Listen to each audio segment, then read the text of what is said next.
تو سے آنسو نکل آئے، امی کبھی برداشت نہیں کر سکتی، اسی وقت اپنا دوپٹہ لے گی اور بھائی کے آنسو پوچھے گی، کہے گی بیٹا رو نہیں، چل میں نے تجھے معاف کر دی۔ تو معلوم ہوا کہ ماں کو اتنی محبت ہوتی ہے، ایک آنسو اگر بیٹے کی آنکھ سے ٹپکے تو ماں کا دل پسیج جاتا ہے، جتنی ناراض ہو وہ معاف کر دیتی ہے۔ یہ ماں کی ممتا بھی عجیب چیز ہوتی ہے، عجیب چیز ہوتی ہے۔ اللہ اکبر، اللہ اکبر۔ میں آپ کو ایک سچا واقعہ سناؤں، قریب کے شہر کا واقعہ ہے، دیہات کا واقعہ ہے۔ ایک نوجوان تھا، دیہات کا رہنے والا، اللہ کی شان دیکھیں، پڑھ لکھ گیا، اچھی نوکری مل گئی انجینئر کی۔ اب شہر میں رہتے ہوئے اس کو کوئی کسی جگہ رشتہ پسند آ گیا، اس نے اپنی بات چلائی اور شہر کی اس لڑکی سے اس کا نکاح ہو گیا۔ والدین بوڑھے تھے اور یہ ان کا اکلوتا بیٹا۔ اب جب شادی پسند کی ہو گئی تو اس نے شہر میں رہنا شروع کر دیا۔ کبھی کبھی یہ دیہات میں اپنے ماں باپ کو ملنے جاتا، بیوی ایسی کہ وہ اس پر بھی ٹوکتی، اتنی دیر لگا کے کیوں آئے۔ اب بہت کم جاتا ماں باپ کے پاس، تھوڑا بہت خرچہ دے دیتا، باقی پسند کی شادی تھی تو ادھر سارا کچھ اس کی ضروریات پوری کرنی پڑتی۔ خیر اب اس کا تعلق اپنے والدین سے بہت ہی زیادہ ڈائلیوٹ ہو گیا، بہت ہی زیادہ کمزور ہو گیا۔ اسی دوران اس کو سعودی عرب سے آفر آ گئی، یہ وہاں چلا گیا۔ اب وہاں جا کے تو بالکل ہی پیچھے کا خیال ہی نہیں، نہ کبھی خرچہ بھیجتا اور نہ پتہ کرتا۔ بوڑھے والدین اپنے حال میں زندگی گزار رہے ہیں۔ اسی حال میں یہ 13 سال سعودی عرب میں رہا۔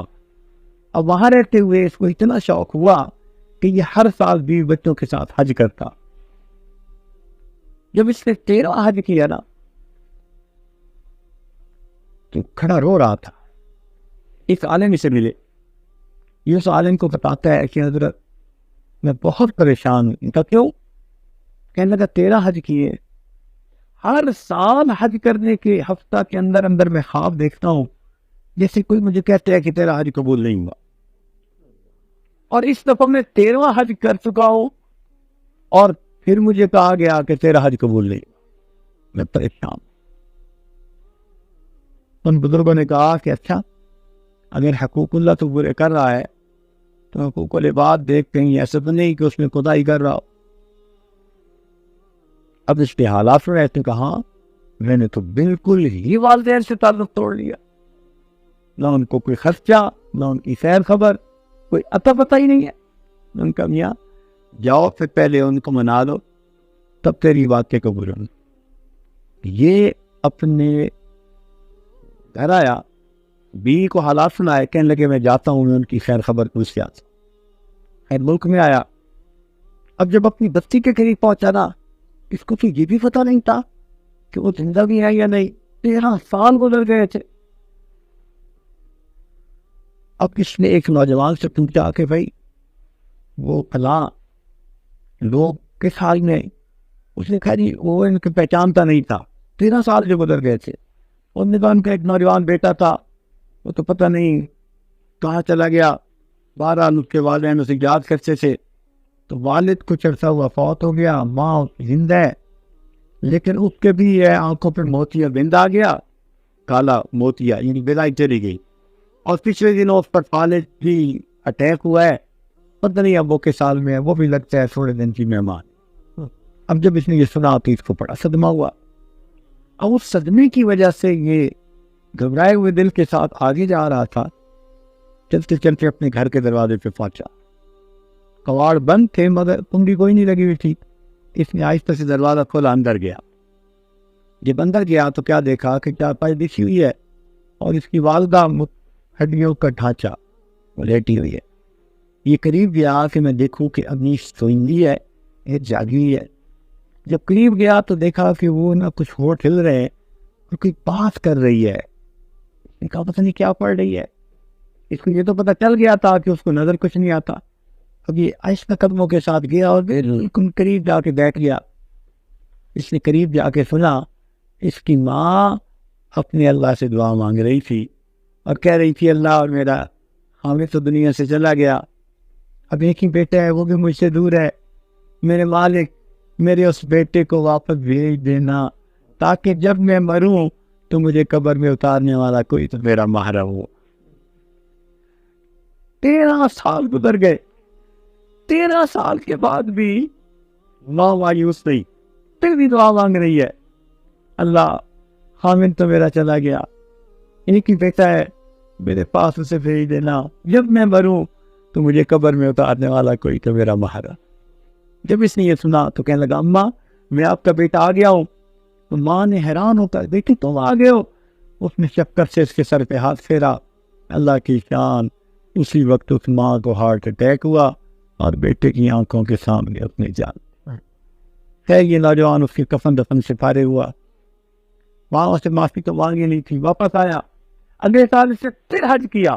جب 14واں حج کیا تو 14ویں حج کے بعد اس نے خواب دیکھا، کوئی کہنے والا کہہ رہا تھا کہ اللہ تعالیٰ نے تیرے اس عمل کی برکت سے یہ حج بھی قبول کر لیا اور پچھلے 13 حجوں کو بھی قبول کر لیا۔ بتانا کا مقصد یہ تھا کہ ماں کا تعلق تو ایسا ہوتا ہے۔ تو وہ بچی کہنے لگی تھی سب سے آسان ماں کو منانا، لیکن میں نے اسے سمجھایا کہ ایک ہستی ایسی ہے کہ اس کو منانا اس سے بھی زیادہ آسان ہے، تو وہ بڑی حیران ہو گئی، کہنے لگی تھی ماں سے بھی منانا آسان ہے؟ میں نے کہا ماں کو بھی منانا ہو نا تو چل کے جانا پڑے گا، ماں کو بھی منانا ہو تو منہ سے معافی مانگنی پڑے گی، ہاتھ سے پاؤں پکڑنے پڑیں گے، کچھ نہ کچھ ظاہر کرنا پڑے گا کہ میں معافی مانگنا چاہتا ہوں۔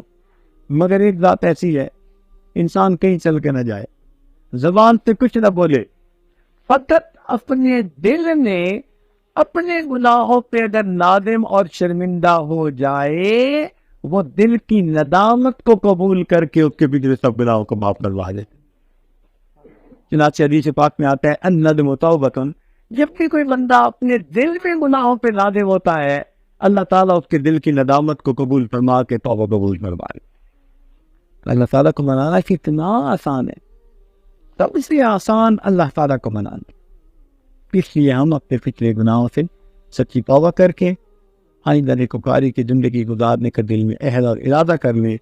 رب کریم مہربان ہے، وہ یقیناً گناہوں کو معاف فرمائے۔ اسی رات فرمایا اے میرے بندے، اگر تیرے گناہ آسمان کے ستاروں کے برابر ہیں، اگر تیرے گناہ ساری دنیا کے سمندروں کے پانی کے قطروں کے برابر ہیں، اور اگر تیرے گناہ ساری دنیا کے درختوں کے پتوں کے برابر ہیں، اگر تیرے گناہ ساری دنیا کی ریت کے ذرات کے برابر ہیں، میرے بندے تیرے گناہ تھوڑے ہیں، میری رحمت زیادہ ہے، تو آ کے توبہ کرے گا، میں پھر بھی تیری توبہ کو قبول کر لوں۔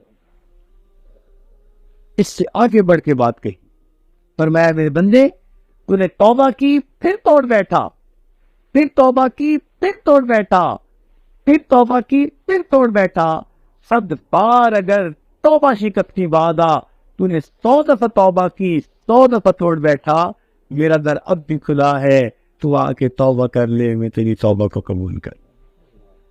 تو میرے دوستو، اگر اللہ تعالیٰ توبہ قبول کرتے ہوئے نہیں تھکتے تو ہم توبہ کرتے ہوئے کیوں تھک جاتے؟ جب وہ پروردگار توبہ قبول کرتے نہیں تھکتا، ہم توبہ کرتے ہوئے کیوں تھک جاتے؟ ہمیں بھی چاہیے ہم اپنے گناہوں سے سچی توبہ کر کے آئینہ نیکوکاری پرہیزگاری کی زندگی گزارنے کا ارادہ کریں، تاکہ رب کریم ہم سے راضی ہو جائے، دنیا آخرت کی ہماری زندگی سنور جائے۔ وآخر دعوانا ان الحمد للہ رب العالمین۔